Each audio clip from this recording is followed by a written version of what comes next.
Prince. Oh my gosh, you are the smartest little buddy I know. Why'd you build a fort? Because you just read the book of Ezra? Well, the book of Ezra is about a third of the way into the Old Testament of your Bible. It tells the story about a man we've heard of before, Zerubbabel. He leads the people back to Jerusalem to rebuild the temple. The temple was very, very important to the people of God. And it's where they met with God. So that's what we're going to be learning about today. But first, we have some pictures of some things that you built this week as well.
The Bible is a story of God's rescue of His people. From Adam and Eve in the garden to the Hebrews in Egypt, who moved into the Promised Land, God provided for His people and promised to restore them to Himself. 2 weeks ago, we talked about the book of Obadiah. God promised to restore and rule the earth as king. And then we learned that God kept His promise to bring His people home.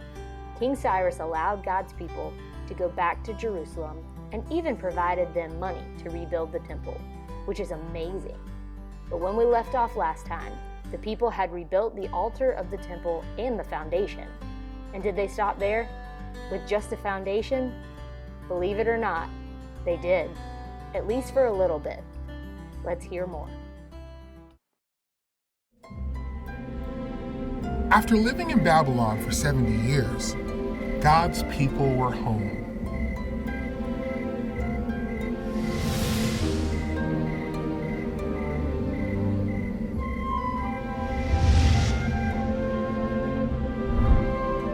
A group had returned to Jerusalem to rebuild God's temple.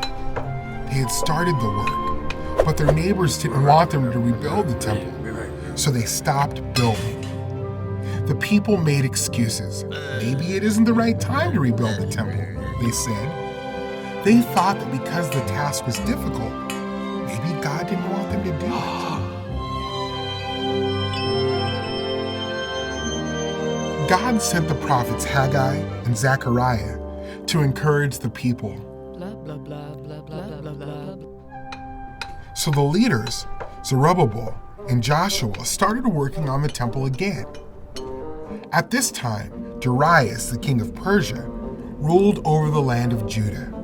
The king was in charge of so much land, he put governors in charge of some of the land. A governor named Tattenai noticed God's people had started to rebuild the temple again. Tattenai talked to Zerubbabel and the others working on the temple. "Do you have permission to rebuild this temple?" Tattenai asked. The workers said, "We do." Tattenai sent a worker to King Darius. This is what Tattenai's letter to King Darius said. To Darius the king, this letter is to tell you that the people of Judah are building the temple of the great God. They said King Cyrus gave them permission to rebuild the temple. Please search the royal records to see if this is true. King Darius's officials searched the royal record for Cyrus's order. They found it, a scroll with a record from King Cyrus. This is what was written on the scroll. Let God's temple be rebuilt. It It will be a place to offer sacrifices. Let its foundation be rebuilt. King Cyrus had also ordered for the cost of building the temple to be paid for out of the royal treasury. So King Darius sent a letter back to Tattenai. He gave this order: stay away from the workers in Jerusalem. Don't bother them or try to stop them. Give them whatever they need. Tattenai and the other officials obeyed King Darius' order. The Jewish leader kept building, and they finally finished the temple of God. The people celebrated and made offerings to God. They chose priests and assistants to serve in the temple. Then God's people celebrated the Passover. God's people were so happy. Now, the temple of God was finally complete. God's people rebuilt the temple so they would have a place to worship God. Years later, God sent his son, Jesus, to be with his people. Now God dwells not in the temple, but directly with his people. Jesus provided something better than the temple. He gives us himself.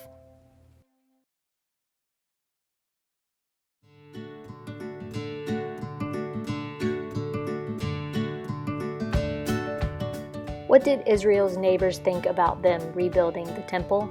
A, they loved it, so they helped. B, they were pretty angry about it. C, they did not care at all. Or D, what neighbors? B, they were pretty angry about it. Who did God send to encourage the people? A, Barbie and Ken. B, Adam and Eve. C, Haggai and Zechariah. Or D, Batman and Robin? C, Haggai and Zechariah.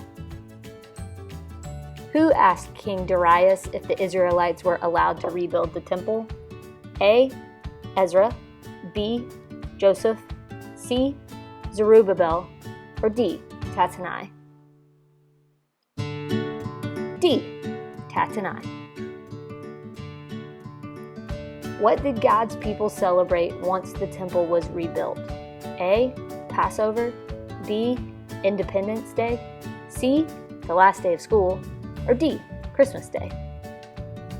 A, Passover. Where does God's Spirit dwell now? In the hearts of people who trust in him? In the hearts of people who trust in him? In the hearts of people who trust in him? Or in the hearts of people who trust in him? You guessed it, it's in the hearts of people who trust in him.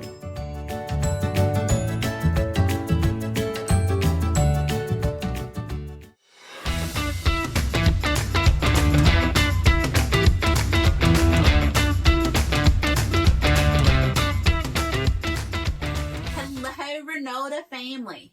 My name is Anna Allen, and I'm the Associate Children's Director for the King Campus.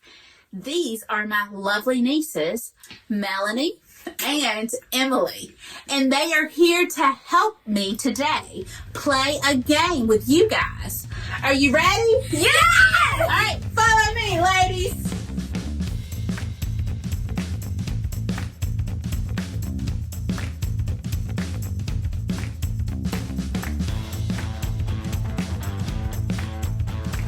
You and your partner or partners are going to sit in a line, each facing forward. The person at the back of the line will then trace with their finger the letter that they see in the text message.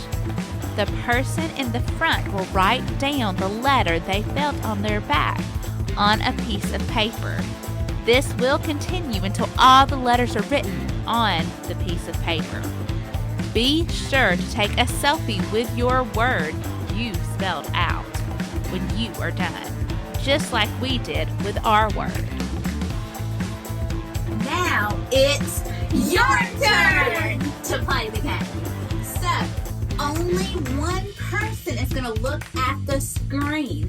I'm going to send you guys a text message, one letter at a time. And you are going to write on that person's back the letter. And then that person is going to write on a piece of paper with a pen or a marker or whatever you have the letter that they felt until we are done with the game. Are you ready? Yeah! Oh. Let's try that again. Are you ready? Yes! You can tell they're so excited about this game. Here we go.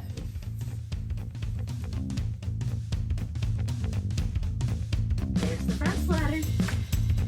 Melanie's going to send you the second letter.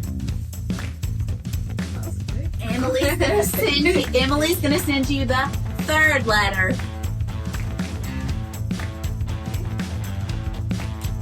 Here comes the fourth letter. And Melanie is going to send you the final letter.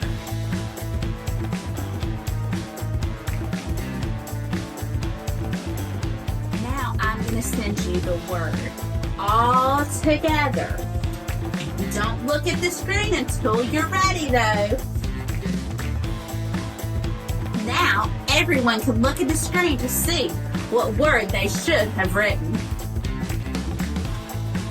What you guys are going to do now is you're going to take a selfie, just like we did, with your word.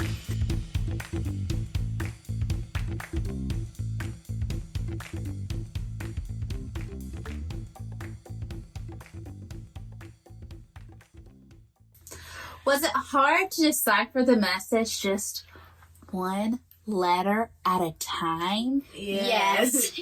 It was. You guys saw them play the game. In our story today, we heard about a prophet named Haggai.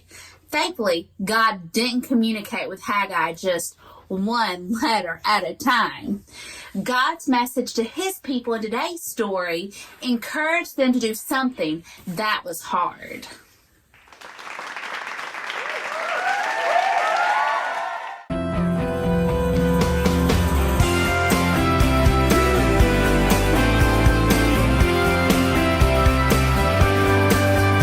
I know the plans I have for you, declares the Lord.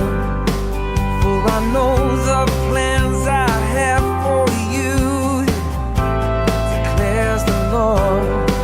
Plans to prosper you and not to harm you, prosper you and not to harm you, prosper you and not to harm you.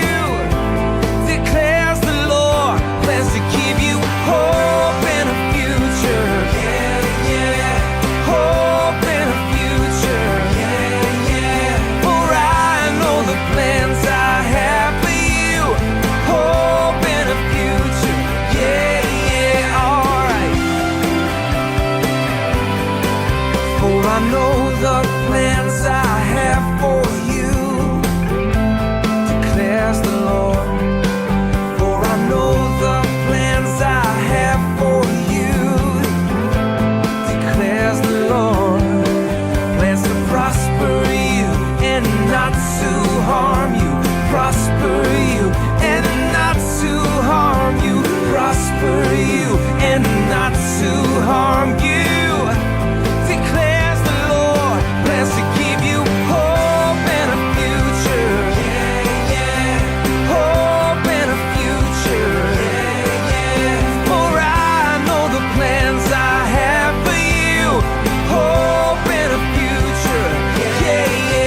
Let's say it together.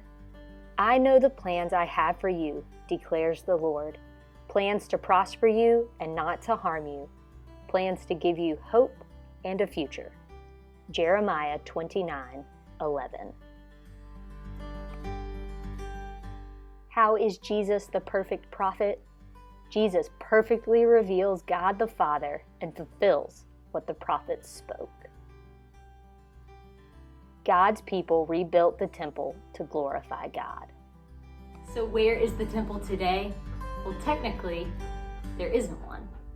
That temple was eventually destroyed hundreds of years later. But Christians, we don't need to go to a temple just to worship God, because God dwells with his people through his Holy Spirit.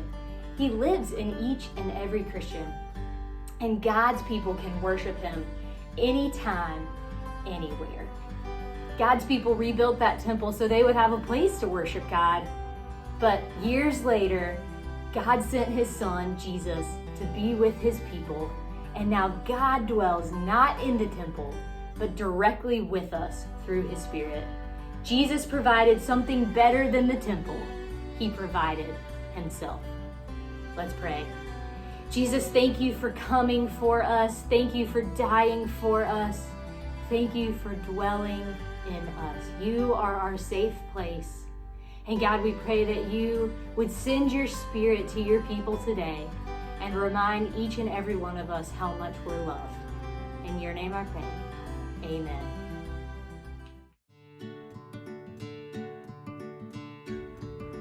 Okay, everybody, it's time to draw for our family challenge. I got all your names in here. You guys did some incredible forts. I'm still sitting in Gunner's fort.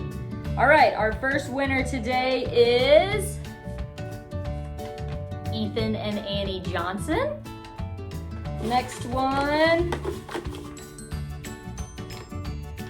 Eli and Addie Haynes. Congratulations, guys. Look for something in your mailbox this week. We love you, and we'll see you soon.